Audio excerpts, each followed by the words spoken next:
Assalamu alaikum, fam. Hope you're doing well. We're continuing our reading of this book that I have already finished. Anthony Everett's SPQR, a Roman Miscellany. Lots of cool random facts about ancient Rome. You know, one of the coolest civilizations that I love to read about. Okay, so this one was called A Talent for Compromise, which I thought you would find quite nerdy. So let's begin.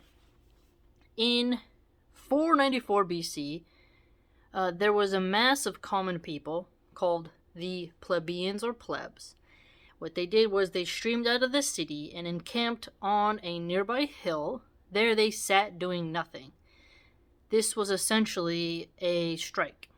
Came as a devastating blow to the nobles or patricians, who suddenly found they had no one to rule. Now, that's pretty cool because, it's like, long protest, right? And one from a long time ago.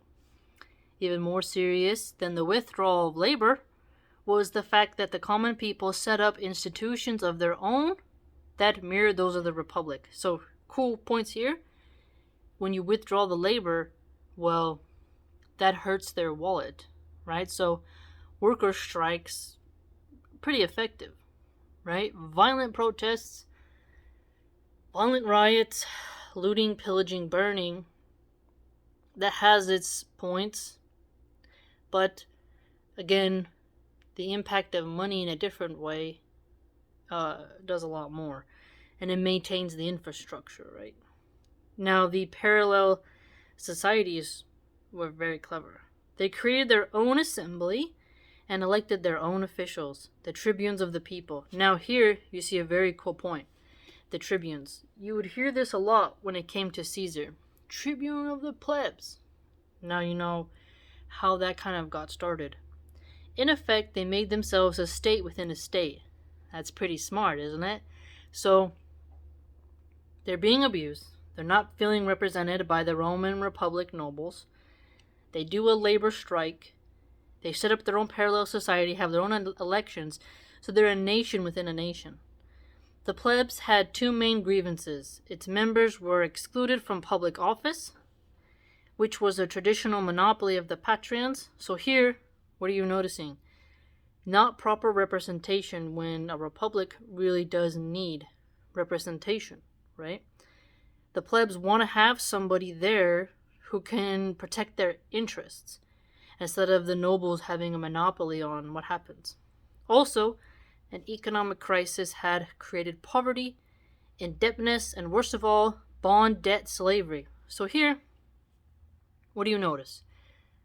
The pale and tan Romans, essentially white, had indebted slaves. So you had white people owning white slaves.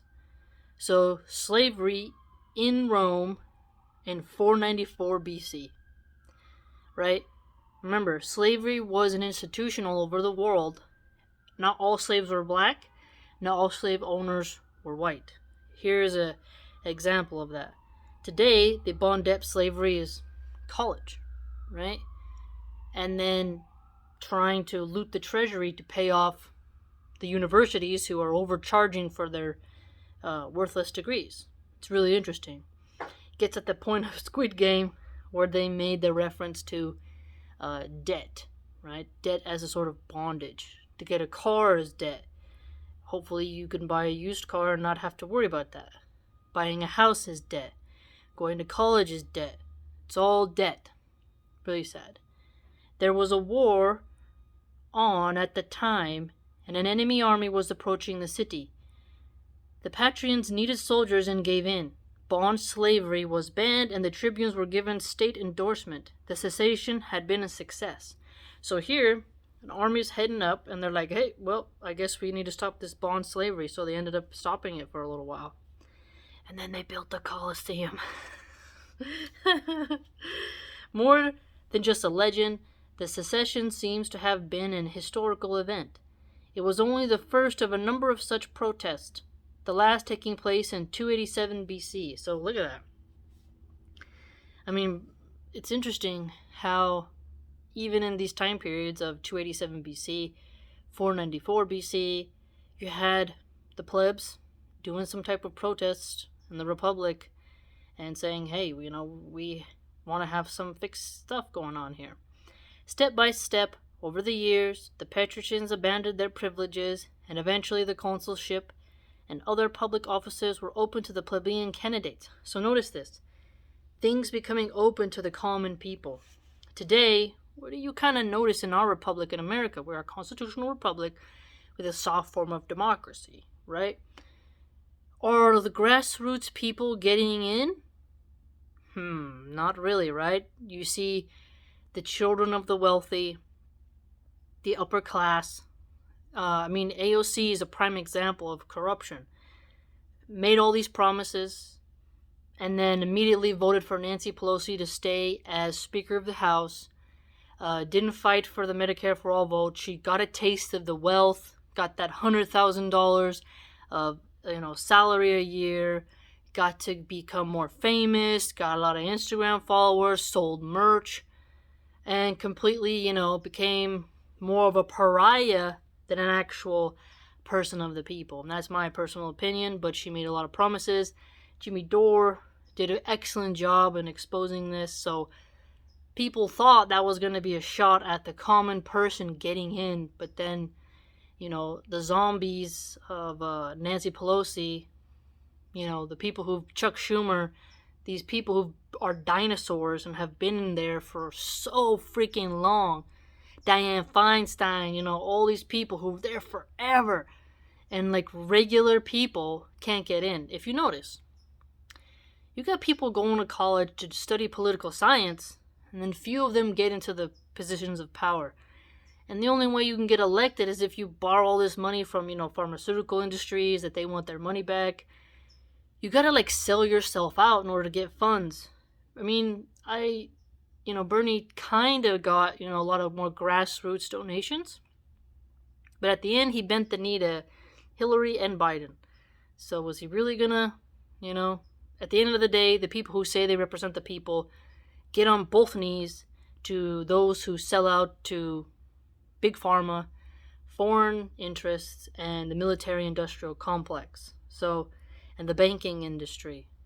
So here you see this very interesting example of the people were, trying to protest having some of their common people in there. Tribunes of the people, plebeian candidates, right? The old aristocracy was joined by a new plebeian nobility. So, this is something that has always caused tension in society. The old blood and the new blood, right? You can see these patterns and how this has caused, a cycle in society of change. Here we see it again. Of course, the poor remain poor, but at least a lucky few could better themselves. What was the most remarkable about this long struggle was that there was no bloodshed. Elsewhere in the ancient world, violent revolutions were the norm.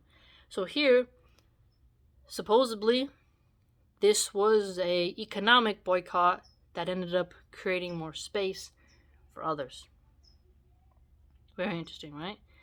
A capacity for compromise, for avoiding extremes, for doing deals was one of Rome's greatest political strengths. So avoiding extremes, doing deals.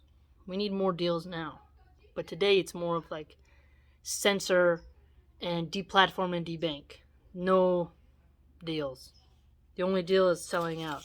So, interesting. What do you think, fam?